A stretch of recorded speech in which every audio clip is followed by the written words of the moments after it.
Good morning, good afternoon, good evening, distinguished educators, thought leaders, innovators, passionate change makers joining us from different parts of the world. It is my great pleasure to welcome you to this session of the Walkthrough Education Global Intellectual Exchange 2026 and our 17th episode in 2026. Today, we gather under a very reflective and necessary theme: innovation in education. Are we adopting or just repeating? Education has become a space filled with powerful words: transformation, technology, creativity, 21st century learning. Yet the question we must courageously ask ourselves is this: are we truly redesigning learning experiences to meet the needs of today's learners, or are we simply rebranding traditional practices? Innovation is not merely the presence of digital tools. It is not the redesigning of a classroom space.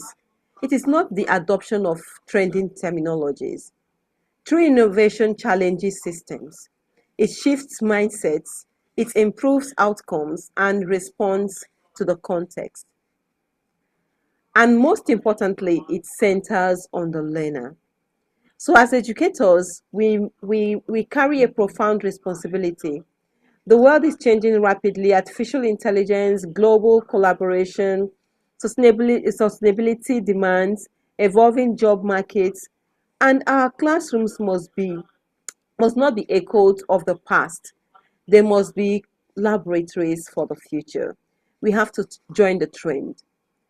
Today's conversation is not just about criticism.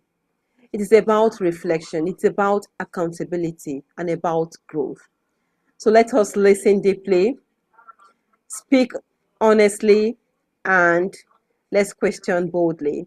Because innovation begins with awareness, and encourage you to engage actively, share insights in charts, take notes, and even to be open to new perspectives.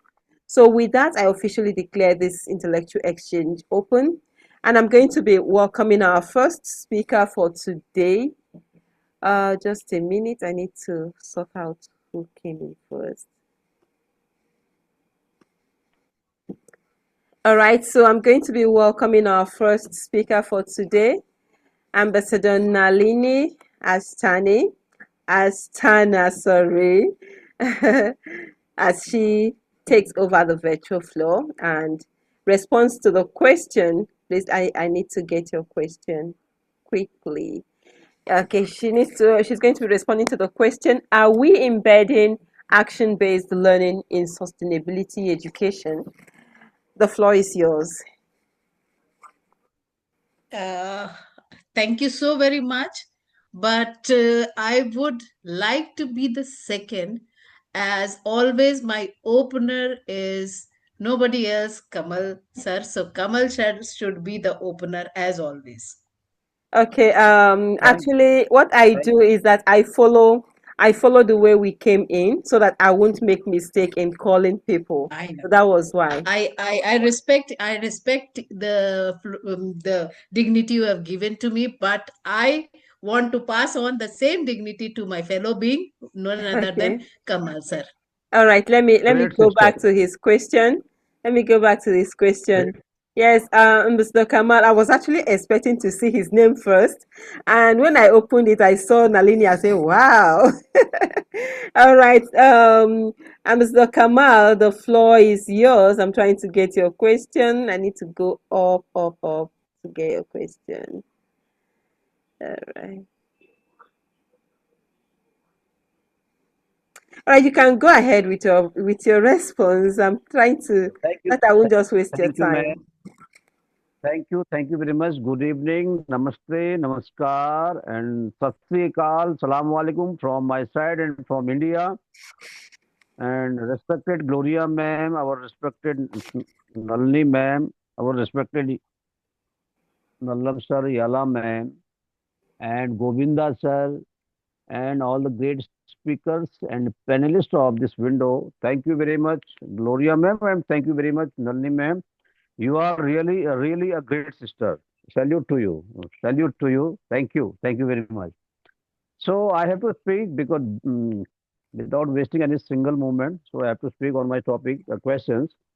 How can curriculum design evolve to reflect interdisciplinary problem solving instead of compartmentalized receptions of subjects?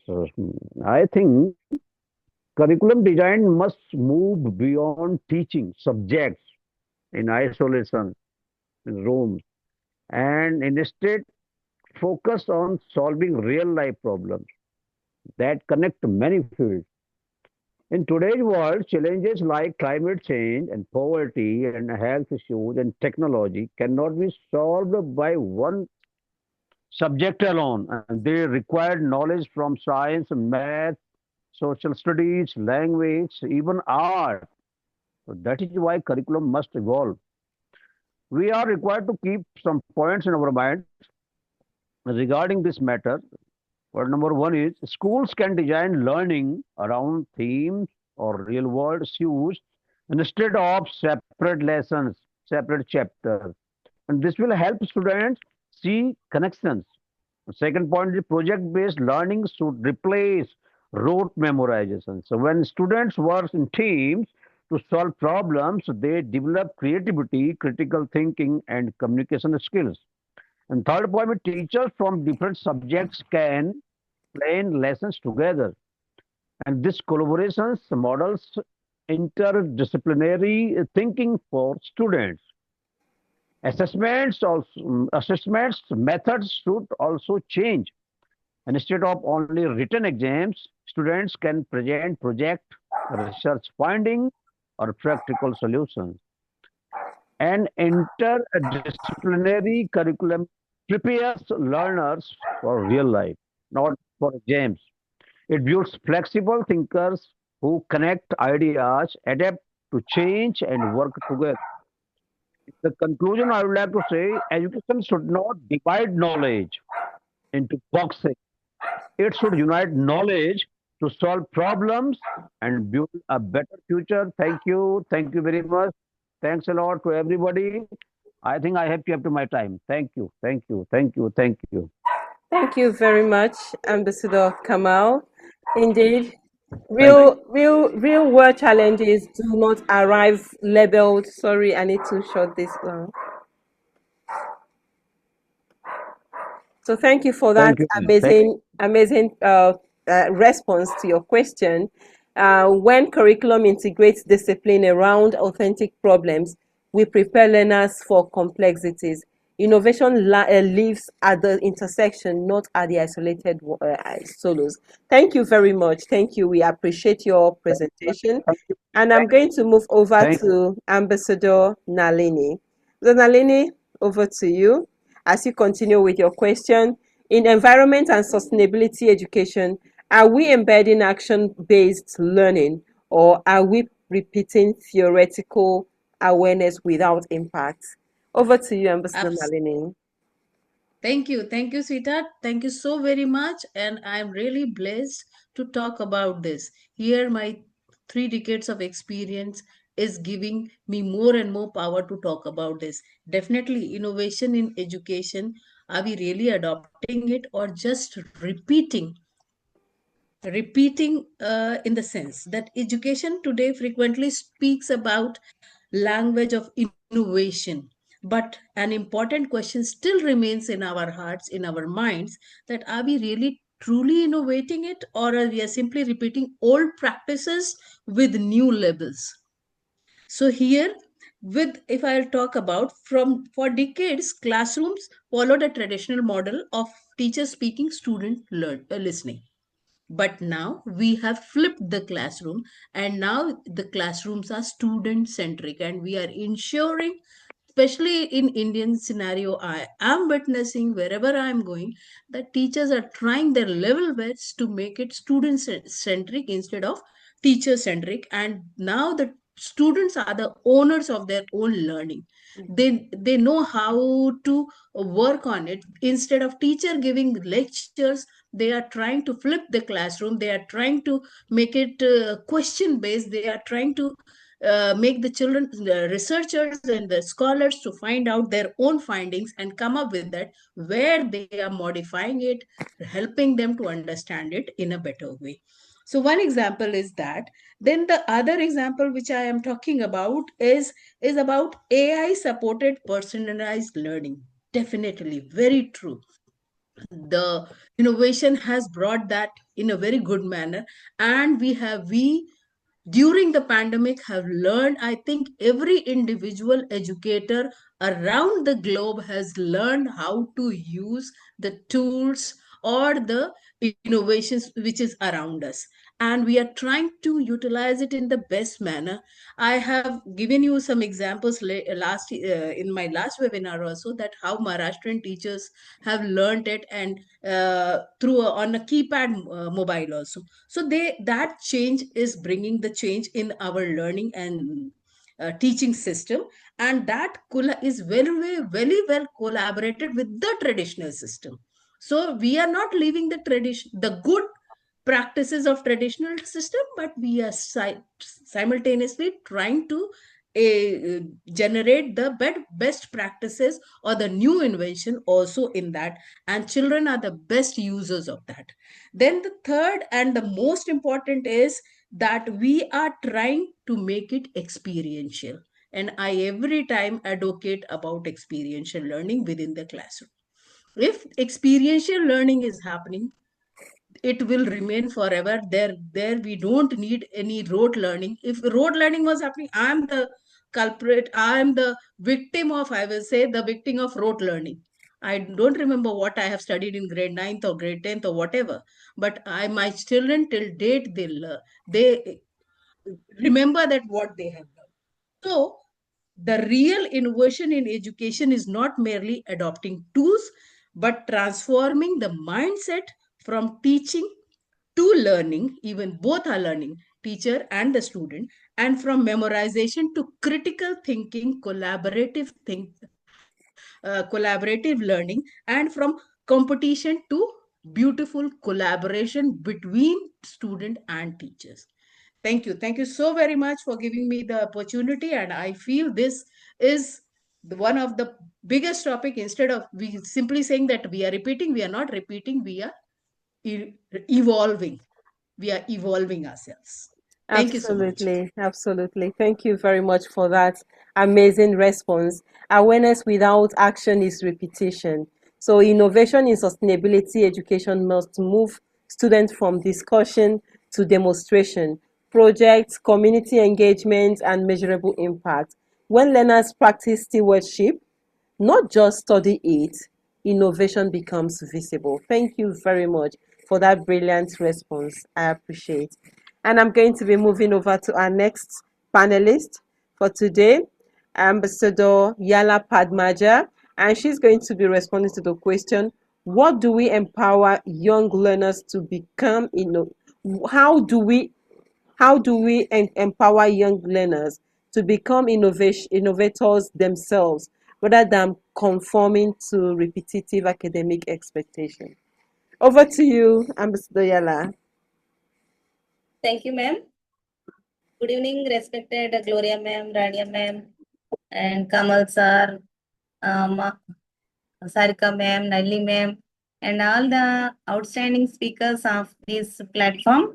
The topic was already mentioned by our glorious Gloria ma'am. Coming to my topic, the need for young learners. Education should not only focus on marks and examinations. Young learners should be encouraged to think creatively. Innovation helps students solve real life problems. Schools must inspire students to explore new ideas. Next, encourage curiosity. Curiosity is the first step to innovation. Teachers should welcome question from students. Students must feel free to ask why and how. Curiosity helps learners to discover new possibilities. Next one, promote creative thinking. Creativity should be valued in classrooms. Students should be allowed to think differently. Activities like art and storytelling and design help creativity. Creative thinking builds confidence in learners. Next one, learning beyond memorization. Memorization, memorizing answers limits innovation. Students should understand concepts deeply. Learning should focus on application of knowledge. So practical learning improves problem solving skills. Next, encourage problem solving.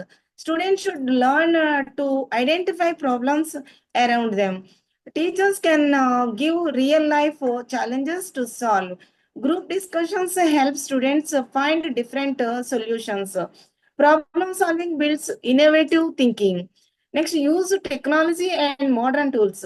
Technology opens doors for new ideas. Students can use digital tools for learning and research. So, coding, robotics, and experiments encourage innovation. Technology makes learning interactive and exciting. Next, support independent thinking. Students should be allowed to express their opinions. Students must respect different uh, viewpoints.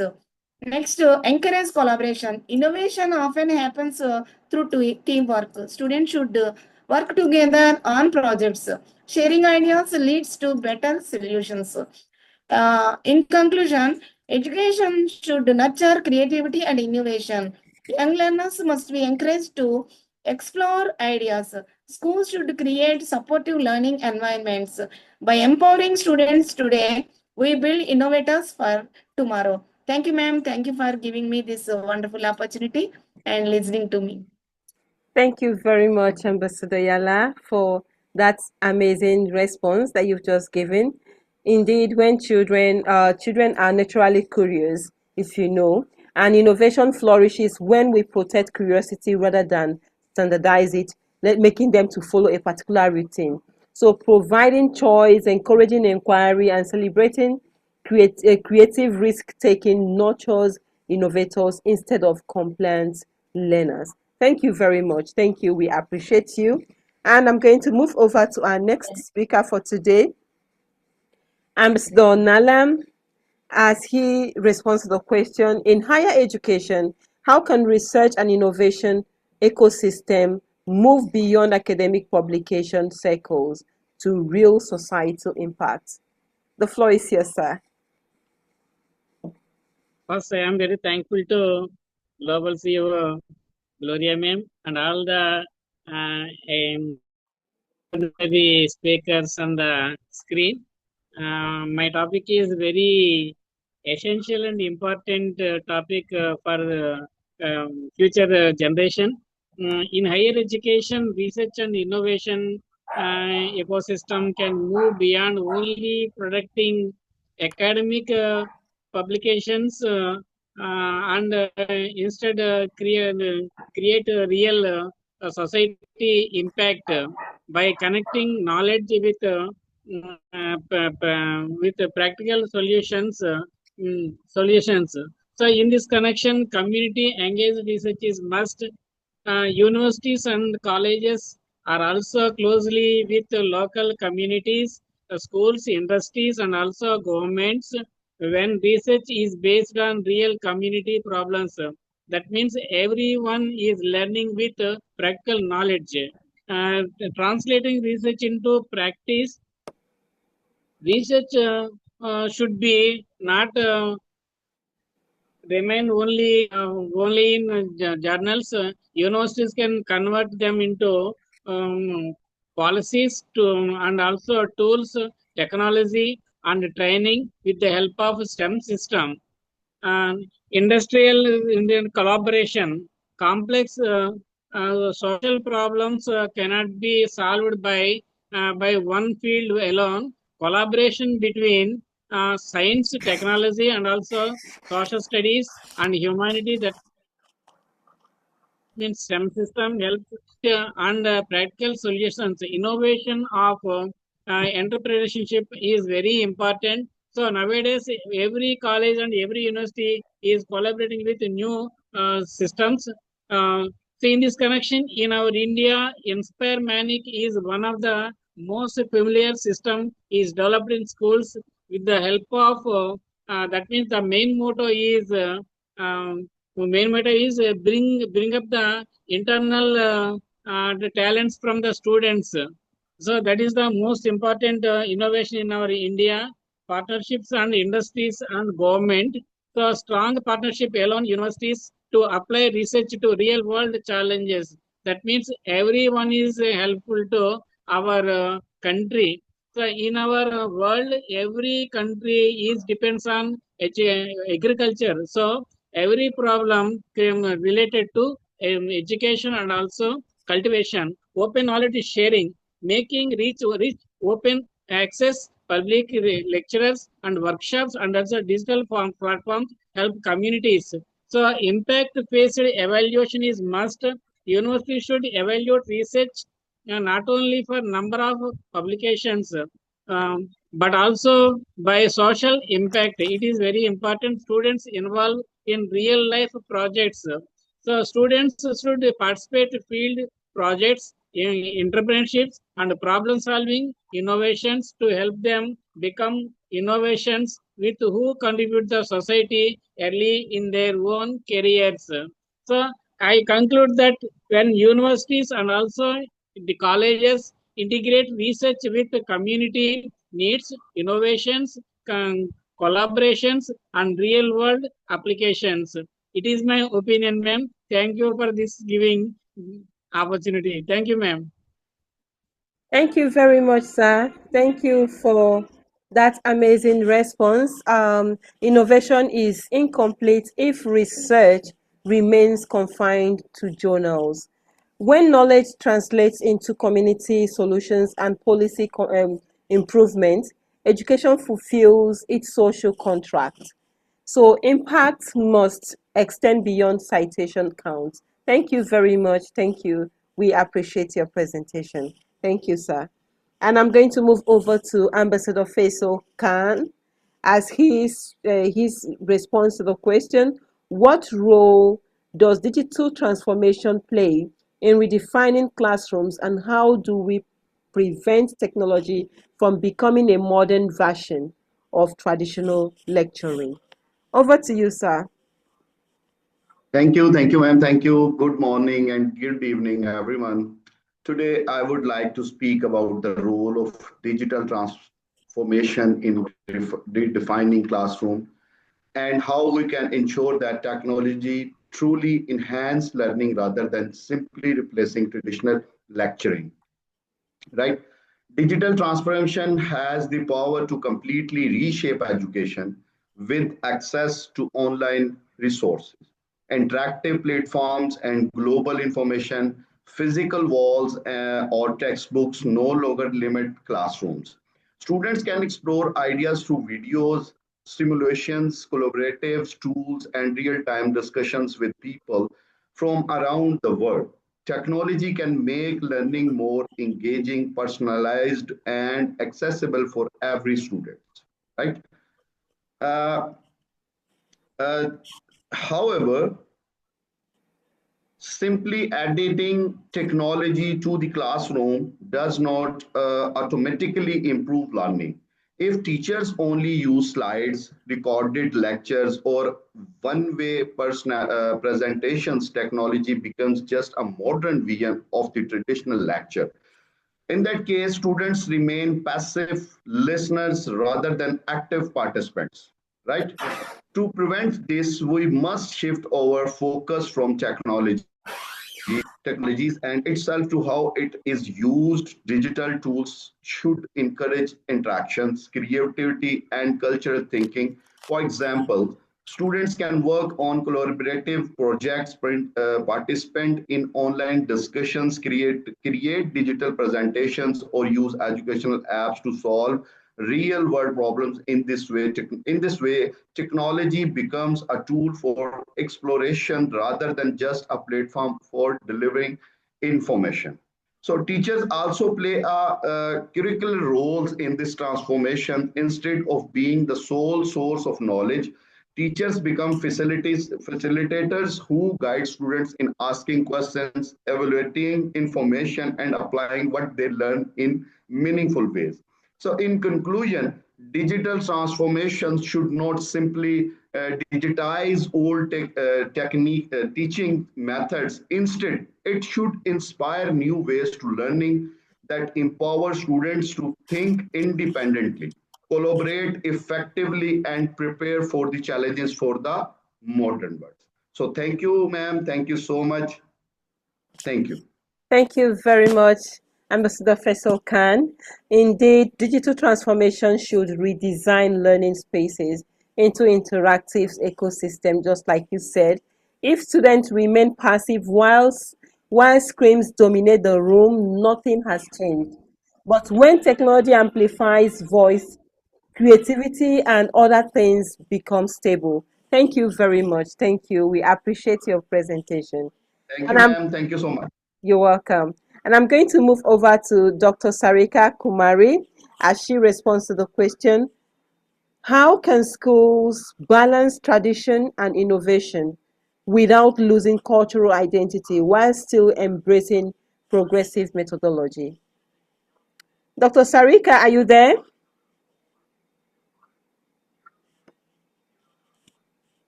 Okay, she's here. Yes, yes. All right, the floor is yours. Just, just a minute. Okay. Oh. Good evening, dear Gloria ma'am, Tania ma'am, Nalini ma'am, Yala sir, Nahid sir, Kamal sir, and all respected moderator, distinguished panelists, and educator from across the world. I would like to begin with two simple lines. Education builds minds, but culture shapes the soul. When both walk together, learning becomes truly meaningful. Today's theme asks an important question. Are we truly innovating in education, or are we simply repeating old practices with new names? And the challenge for school today is how to balance tradition and innovation without losing cultural identity while still embarrassing progressive methodologies. In my view, tradition and innovation should not be seen as opposites, they should work together. Tradition carries the wisdom, values, and identity of a society. It reaches respect, empathy, community bonding, and harmony with nature. These values are essential in shaping responsible citizen. At the same time, the world technology, digital therefore, school must adopt innovative approaches such as experimental learning, project-based learning, inclusive educational and digital tools. But innovation should not replace tradition. In India and particularly in my state, Bihar, I am a teacher, and many teachers connect classroom learning with local culture, folk stories, and community language, while also using modern teaching methods and digital platform. This allows students to stay connected to their roots while preparing for the global world. Another important aspect is value-based innovation. Innovations should not only focus on technology but also nurture empathy, sustainability, and social responsibility. Teachers also play a circular role. They act as bridges between tradition and the future, blending culture, wisdom, and modern teaching strategy. From my experience as an educator, I have seen that when children learn modern skill while staying connected to their culture, they develop confidence in their identity and respect for diversity. So, the future of education is not about choosing between tradition and innovation. It is about creating harmony between the two. Let me conclude with one thought. True innovation in education does not erase tradition. It transforms tradition into a strong foundation for a better and more inclusive future. Thank you, Gloria ma'am. And this is my opinion of today's topic. Thank you everyone to listen me patiently. Thank you. Thank you very much. Thank you, Dr. Sarika. Yes, amazing presentation. Tradition provides identity, innovation provides direction. And the goal is not replacement but integration, bringing the two together, just like you said, merging. When cultural values anchor progressive practice, schools remain rooted while reaching forward. Thank you very much. Thank you. We appreciate you. And I'm going to move over to our next panelist for today, Dr. Husnain Mogdum, as he speaks on how can research-driven practices help educators avoid recycling ineffective strategies under the label of innovation. Over to you, sir. Thank you very much, everyone. Thank you very much, Dr. Gupta. So,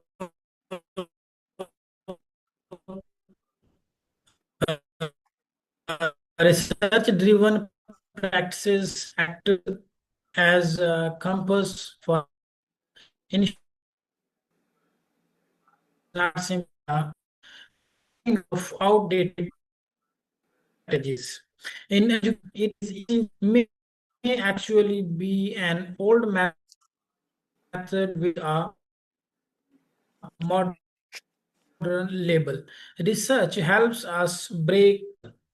So evidence-based provides peer-reviewed study can evaluate whether a strategy genuinely improves student learning outcomes instead of adopting ideas based on popularity or high evidence show. We have many things.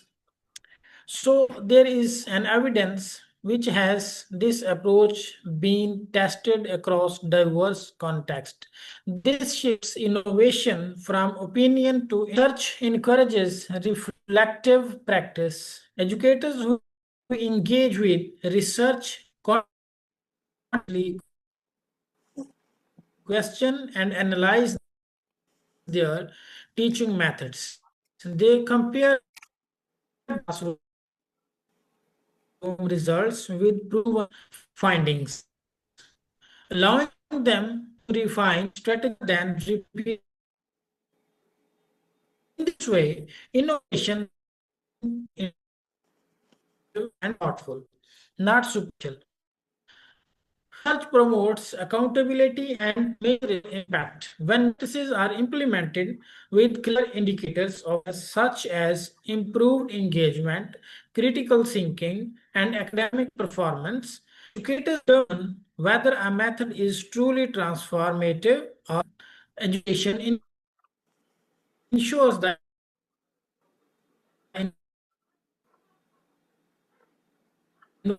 innovation is meaningful, not cosmetic. It empowers educators that are effective and sustainable. This way, research every idea is grounded in evidence. Thank you very much. Thank you very much, Dr. Hussein. Thank you. Thank you for that response and for grounding us in evidence. Innovation without research becomes guesswork. When decisions are informed by data, reflective practices becomes sorry about that. Although you had a little bit of network glitch, it wasn't very clear, but it was an amazing response. Thank you very much. Thank you, sir. All right, so I'm going to move over to Dr. Gloria Okpara. Dr. Gloria, are you there? Yeah. All right. Okay. I am. All right, Dr. Gloria is going to be responding to the question, what practical indicators can institutions use to evaluate whether a strategy is truly innovative or simply a recycled initiative? Over to you. Good evening, everyone. Good evening, Dr. Gloria. Thank you for this wonderful topic. Because of time, I'll have to go straight to the point. And sorry about that. I had to shift away from the noise. Yes, especially we are talking about institutions. I just have some points here that we can use to measure if it is business as usual or there's a change. Whatever method that is adopted, we need to check the following. Is it value adding? It has to be value adding. For example, new methods introduced in the school. Is there any improvement in the results? That is the outcome of the learners. Are they engaged or they are controlled? Is there efficiency? Are the teachers trained? New trainings, forms of questions, worksheets, other things are now used, not the normal define, define, not define, and so on. So if whatever method is value adding, then you can give credit to that. We have to measure the impacts, especially on our outcomes. Clear innovations, which will lead to increase in student performance, students' participation and engagement, of course, higher retention, not just participation, but they should be able to retain. At the end of the day, you should meet a learner and the learner can summarize what he or she has learned for that day, not to talk of the period.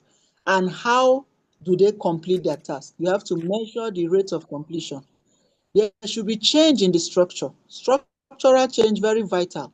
Is the system still working like from the beginning, according to some professions or religion? The policy and process, is it the same? Yes, you may have a policy when you started something, but it should be subject to change. The process should also change. Curriculum design and redesign, not just one. There should be shift in responsibilities, not just one person or a group of people doing same thing over and over. There's need for us to measure originality that will help us to adapt the context we apply it. Let's be creative, not that business as usual, because there's need for difference. Very, very vital. Sustainability and scalability.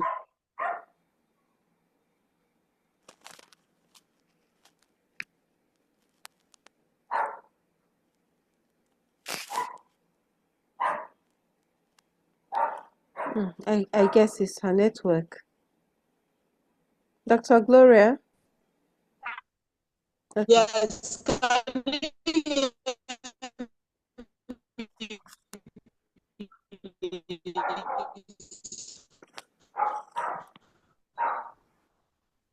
Can you hear?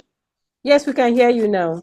You called me. Can you hear me, please? Yes, I can hear you now. You Right. can go I ahead. said sustainability and scalability.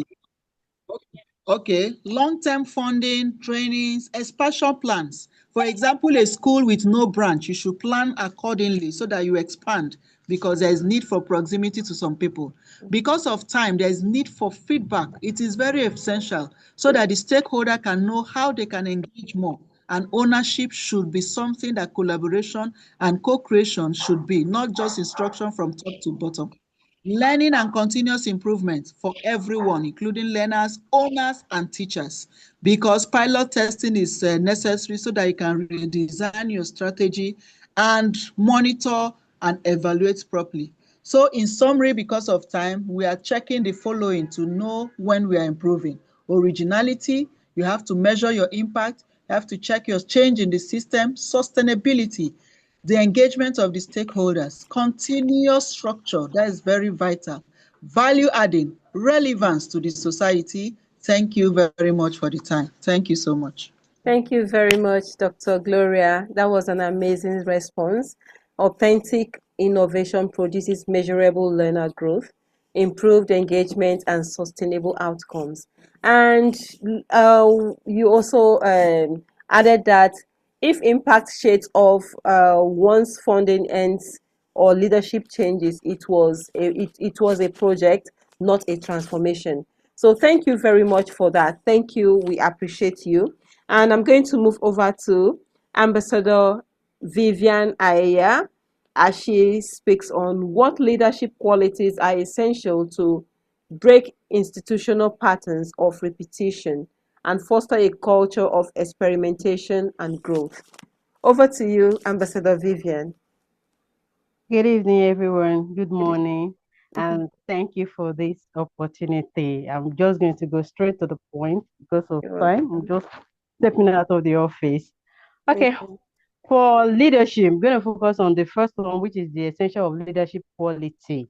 We all know already. We talked about visionary thinking, seeing the big picture, courage, empathy, commitment to learning. But the most important stuff to actually foster cultural experimentation in any organization or institution, the first thing a leader needs to do is to create a safe environment. As a leader, you really need to create a safe environment. Make sure your team feel comfortable sharing ideas and making mistakes without fear. Because when you give room for your team to give you ideas don't have to work immediately. You are just experimenting on it. But if it works, fine. If it doesn't work, you try again. So create a safe environment, which is the first step. The second step, you need to encourage idea generation. You need to just give that room for that. It holds brainstorming section with your workers, with your team. What can we do? As a leader, only you cannot just make the decision. You have to give room for your team, brainstorm on the idea. With this work, what do we need to remove? What do we need to add? And how do we run with this to actually help the institution? And also talk about set a clear goals. Like Dr. Gula was saying, what do you want to achieve as a leader with your team? What do you want to achieve? What is the end result of your idea, of your new ideas? Because we are talking about removing repetition. If you are going to remove repetition in an institution, you must have a goal as a leader. Define what you want to achieve with experiments so that everyone knows that, okay, this is what we are running with, this is the purpose. The second one is start small. You don't have to start the new idea being a bigger project. Just start small first. We call it a pilot program. Test it, test the idea, run with it a little bit and see. You can use your maybe junior class to see, okay, if we are going to change the curriculum or we are adding a new curriculum, let's run with it small and see if it's going to work out. Do we have all that it takes? We have the people that will run with it. Do we have the facilities, the resources that you need to take? You just have to start small. Another one, provide resources, because I believe with resources we can run anything and give room for creativity in any institution. Give your team time, tools, and training. I remember when Dr. Gloria was presenting, he said, use the word, are your teacher trained? You can't say you want to start something new without training your teacher. You need to expose them to training, retrain and retrain for them to actually get used to it. Just like in Nigeria now, we just started a new curriculum, and I know teachers are going through training just to know how to actually apply that in the classroom. Okay, just last but not the least, celebrate your success and your failure. As a leader, celebrate your team when they win. Also celebrate, encourage them when they fail. I'll stop here. Thank you very much for this opportunity. Thank you very much. Amazing points. I love the point that you raised. Idea generation, have a set goal, courage, vision, and empathy. They are all foundational. So leaders who model reflection and welcome calculative risk, or let me just put it this way, calculated risk, create cultures where innovation feels safe. Thank you very much, Ambassador Vivian. We appreciate you. Thank you. And I'm going to quickly move over to our next panelist, Ambassador Lagmani Kumari, as she responds to the question, how can assessment practices be redesigned to measure creativity and critical thinking instead of repeating standardized memorization models? Over to you, Ambassador Lagmani. Thank you, respected Gloria ma'am, Rania ma'am, Kamalwani sir, Nahi sir, Yala ma'am, Nalam sir, and everyone. Good evening, everyone. Today I want to talk about why we must move away from standardized memorization models and resigns our classmate practical practice to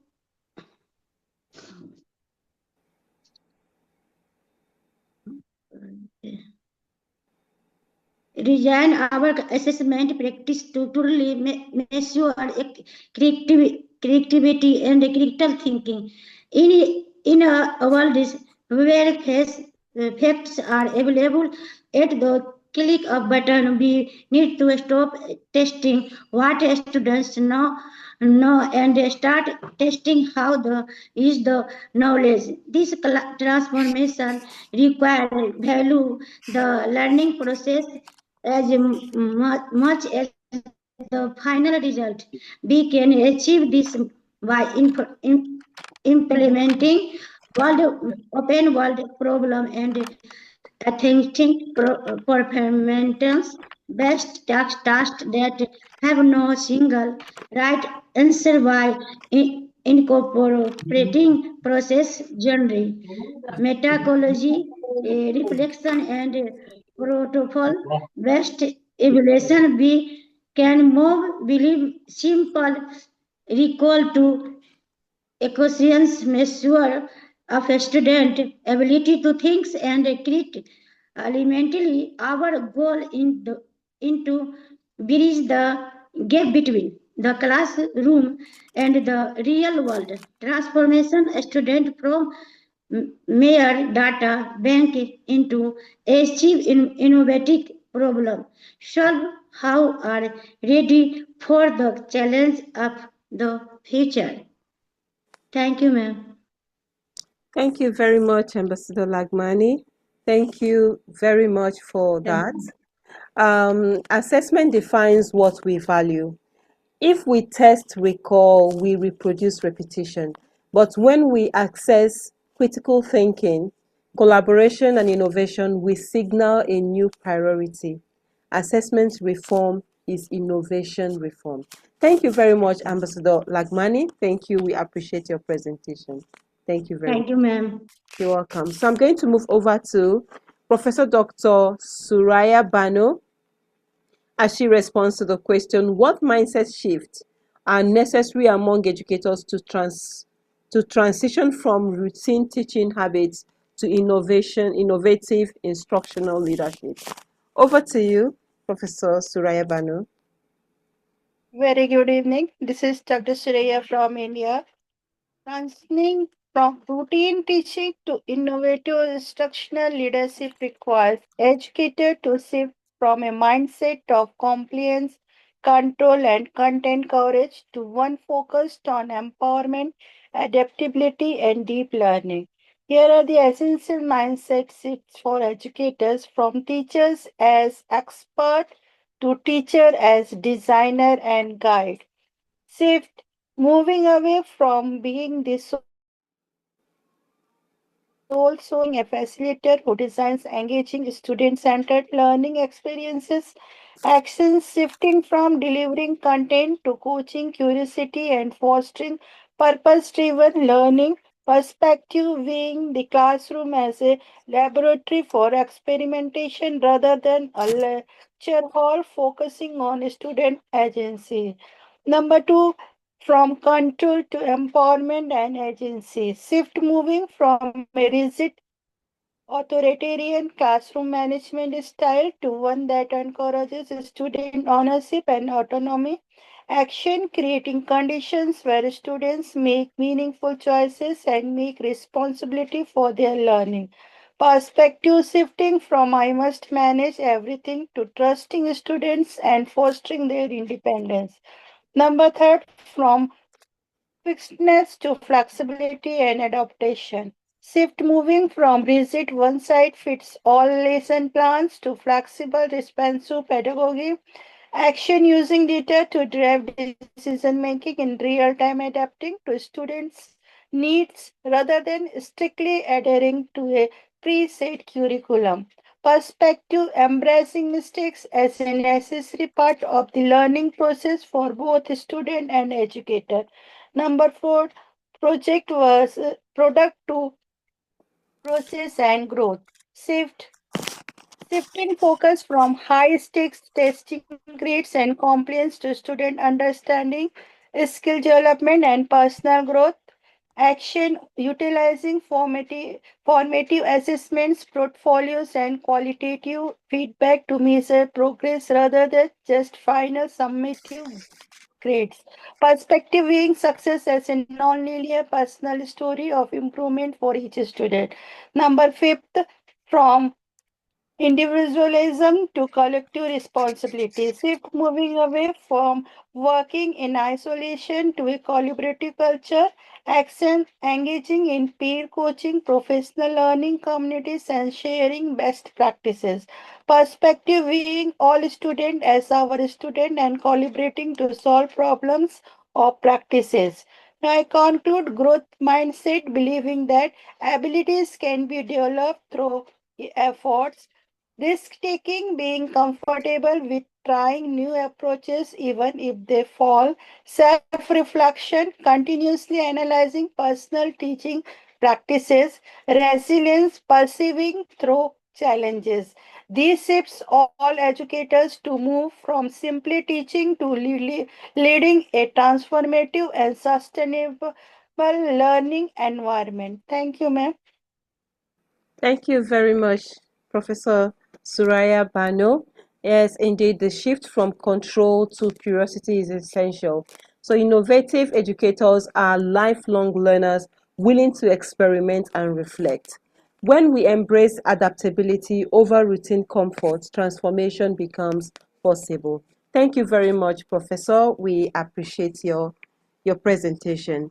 And I'm going to quickly move over to Professor Dr. Shanu Banji, as she speaks on, okay, her question is, in policy and institutional leadership, what structures must be reimagined to move education from routine compliance to meaningful innovation? Over to you.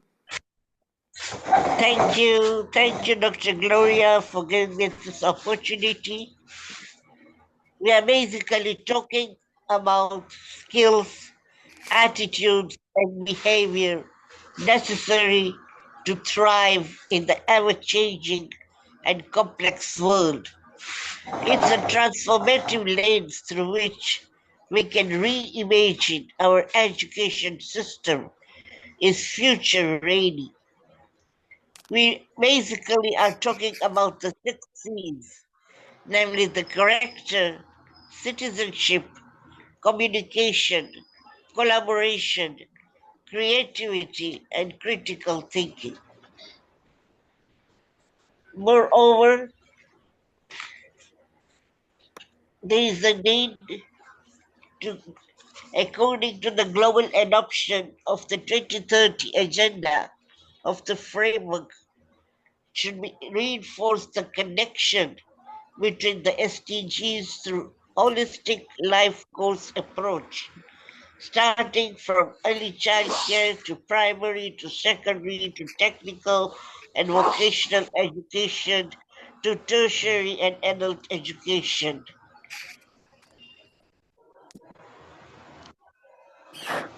The Commonwealth curriculum also emphasizes that we should be innovative, have skills, knowledge, values, and attitudes that will enable us to move into the we'll be able to move and build our careers. I would like to end here, thanking you all for this golden opportunity. Once again, I really appreciate this opportunity. God bless us all. Thank you very much. Thank you for that amazing presentation and response to the question. Your perspective highlights that innovation cannot thrive in rigid systems. When policies reward creativity, experimentation, and collaboration instead of mere compliance, transformation begins. So structure should empower educators to redesign or design, test, and refine idea without fear. Innovation requires both freedom and accountability. Thank you very much. Thank you. We appreciate you, and I'm going to move over to Dr. Rania. As she speaks, she responds to the question, with emerging technologies in education, how do we ensure we are creatively integrating tools to enhance learning rather than just digitizing traditional methods? Over to you, Dr. Rania. The floor is yours.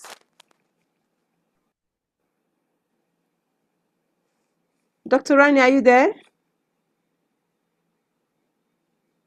Okay, I'm going to quickly move over to Ambassador Miriam Salihu Suleiman, as she responds to the question, in inclusive education, how can innovation ensure equitable access rather than repeating systems that unintentionally marginalize learners? Over to you, Ambassador Miriam. Yeah, good evening, everybody. Sorry I came in late today. It's okay, I had a fine. I Yeah. understand. So inclusive education is not simply about allowing every learner into the classroom. It is about ensuring that every learner can meaningfully participate and succeed. Innovation in education must therefore go beyond introducing new technologies or trending methodologies. It must focus on removing barriers to learning.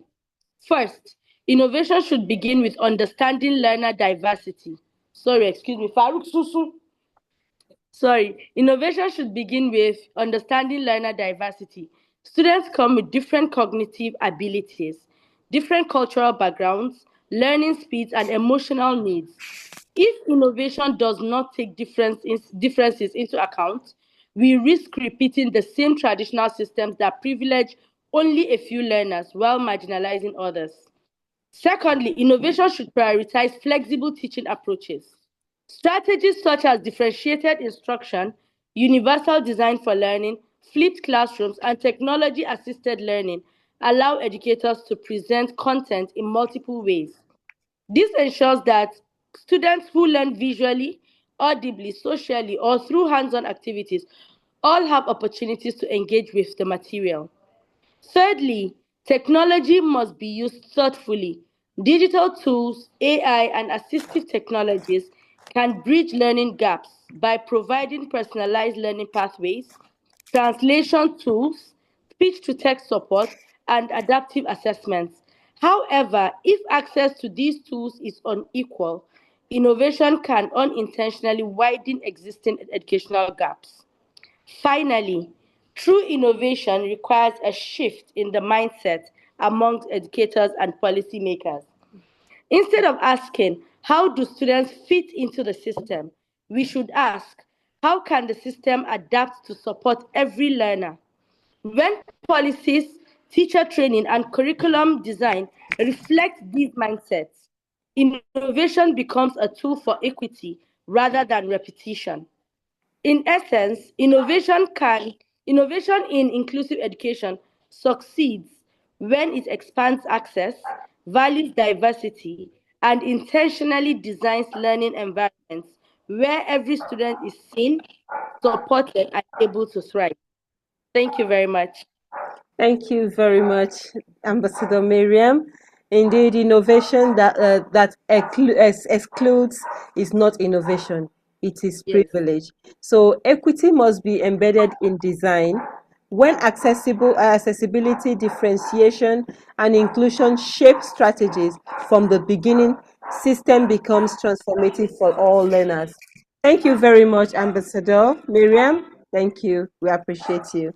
And I'm going to move back to Dr. Rania. Dr. Rania, we called you earlier on.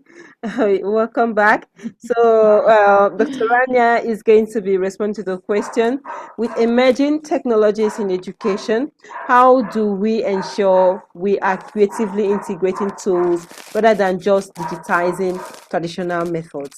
Over to you, Dr. Rania. Yes, greetings. This is a very, very critical question because we are all talking about innovation, but this is what actually we're doing. Is it what we're doing through innovation? Okay. So why I'm saying this? If we continue the same all the teaching methods, but just we add technology, this is not innovation. So very critical question. If we are truly transforming education or simply repeating traditional practices, because in many classrooms around the world, okay, technology has been introduced enthusiastically. We have projectors, we have tablets, online platforms, but the core teaching model remains unchanged many times. Lectures are still lecture-based, memorization still dominates assessments. This is happening in my country. Students are still largely passive recipients of information. And this phenomenon is usually described as a digitized transition. Instead of rethinking learning, institutions often what they do, they replicate all pedagogical models, but in digital formats. For example, a PowerPoint lecture, which is delivered through a video call, may look modern, but still follows a centuries-old transmission model of teaching. It's what I'm saying, that true innovation requires more than adding technology. It requires rethinking the philosophy design of learning. So when emerging technologies are used meaningfully, this can shift learning in powerful ways. For example, AI, we have seen many times in our sessions that it can personalize learning pathways, so it can help with how they can progress at their own pace. VR and AR also, they can create immersive experiences, or collaborative digital platforms can connect the learners across countries. But the goal here is not simply to digitize content, is to use it meaningfully when we need. We need to use technology when actually we need this in our lesson plan, not just to say that I use technology, to actually in order to expand to what learning can look like. So one of the great misconceptions we know about educational technology is that it can replace teachers, but in reality, the opposite is true, because teachers become even more important here in innovative learning environments. Because technology can, yes, deliver information, but teachers are those who can help cultivate critical thinking. For example, if they can suggest they can take some prompts from AI tools, from ChatGPT, let's say, and encourage students to be engaged in a debate or to a simulation, so to role play. So it's up to us how we'll use these AI tools. Teachers are responsible to cultivate curiosity, this ethical reasoning, collaboration. So innovative classrooms, educators shift from being the primary source of knowledge to becoming facilitators. So I think that creativity should be the core of educational innovation, not just technology. We need to avoid what we call a shiny tool trap, and build in general the cultural formations. It is a responsibility for us to use appropriately, meaningfully, all these amazing tools that we have. Thank you very much. Thank you What we very call much. innovation trap. Yes, thank you. Thank you, Dr. Rania. Powerful insights. Technology should expand possibilities, not replicate chalk and talk on the screen. When digital tools enable collaboration, creativity, and critical thinking that were previously impossible, then we are innovating. Thank you very much, Dr. Rania. Thank you. We appreciate you. Okay, I'm going to quickly move over to Ambassador Alkemia Fahad as she responds to the question, how can schools in developing contexts innovate creatively despite limited resources rather than simply copying models from different environments? Over to you. Thank you very much. First of all, I want to pay my heartiest gratitude to worthy Dr. Gloria and also to Dr. Hasnain for providing me this enlightening pedestal and that I'm able to share my insights. The question is very interesting and it is very close to my heart because my professional experience rotates around this question.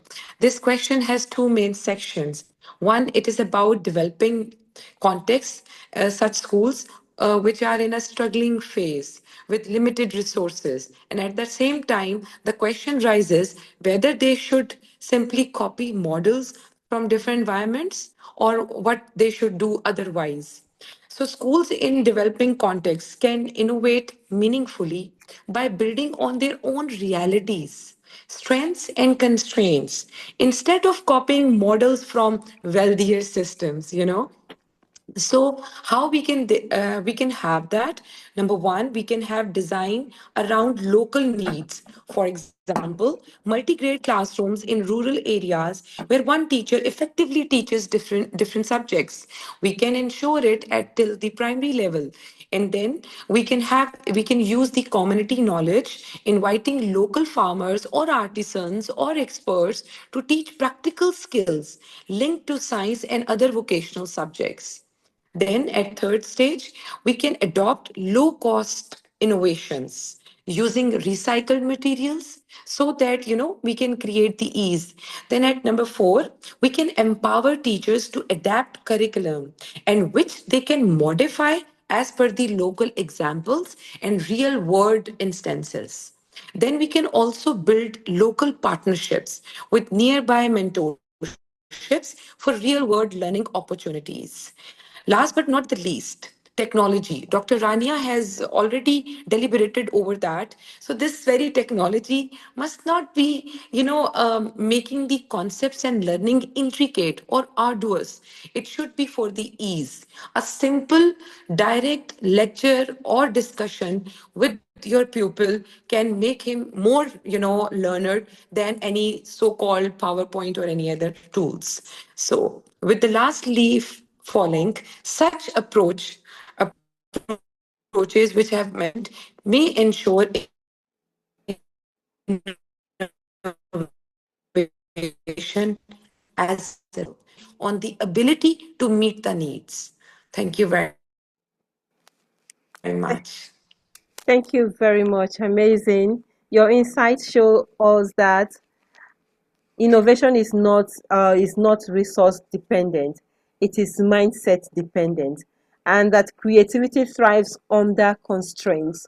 When educators leverage local knowledge, community partnership, and contextual solutions, innovation becomes authentic rather than imported imitation. Thank you very much. Thank you. I'm going to move over to Ambassador Nahid Raza. uh, he's going to be responding to the question with emerging technologies in education.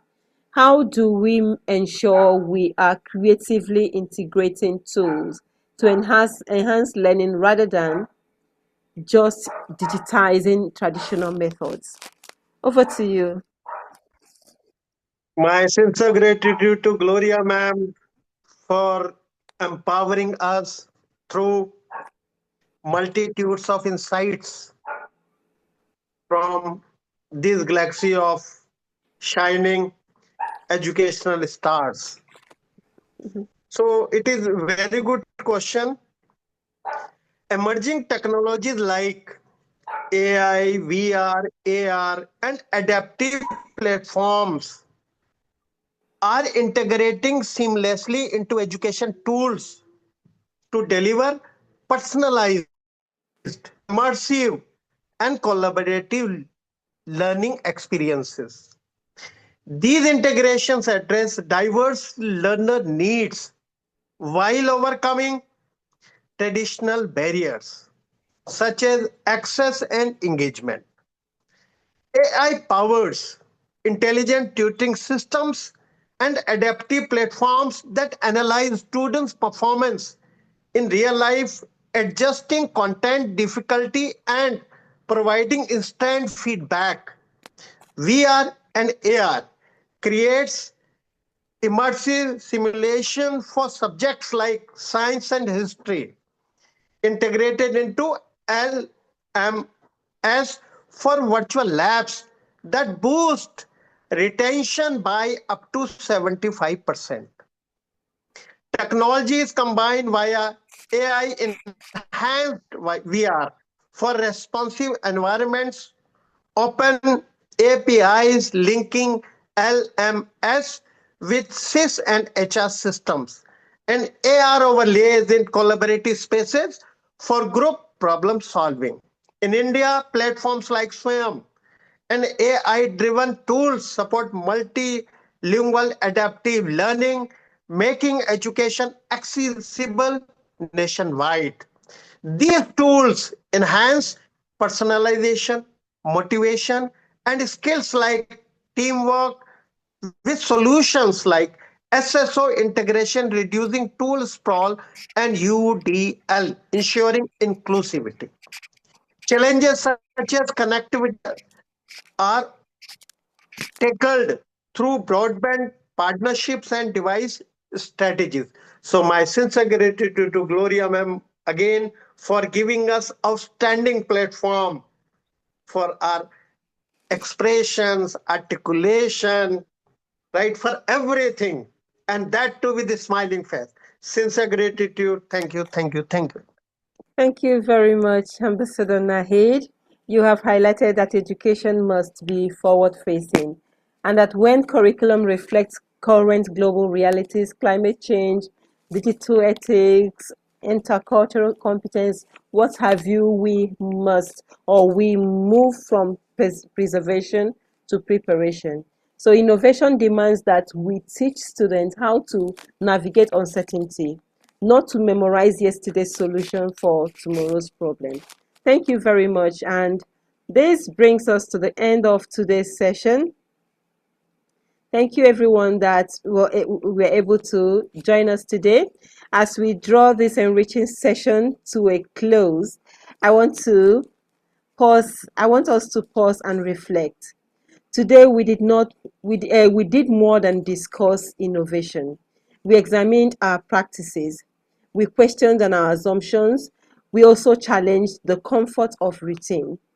Innovation in education is not a destination. It is a continuous process.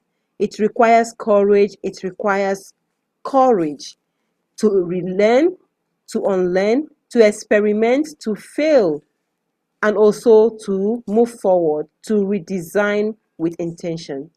If there is one takeaway from today's conversation, let it be this: innovation must produce impact.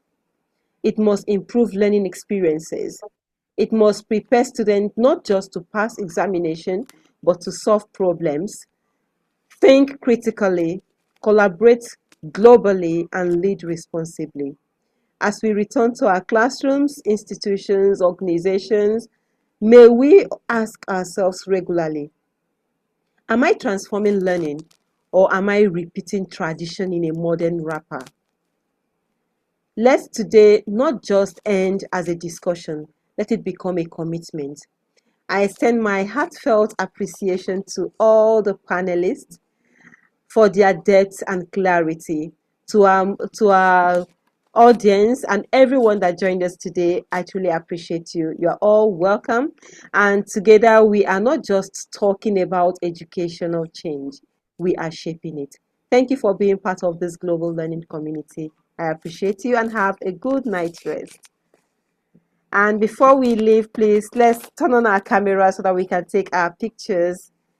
Let's take our photo shoots. Turn on your cameras.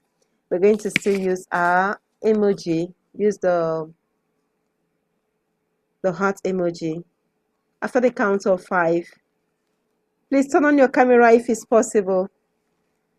Hi, Ambassador Luabumi. You're welcome. Good Good evening. evening, Doctor. Good evening. All right. Dr. Husnain and Aklimia Faisal Khan, please could you turn on your cameras, please?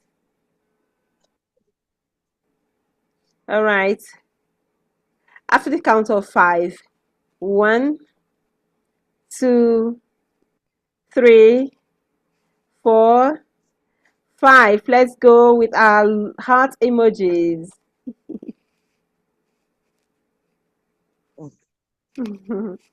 Thank you everyone. Thank you and have a good night's rest. Bye and see you next week.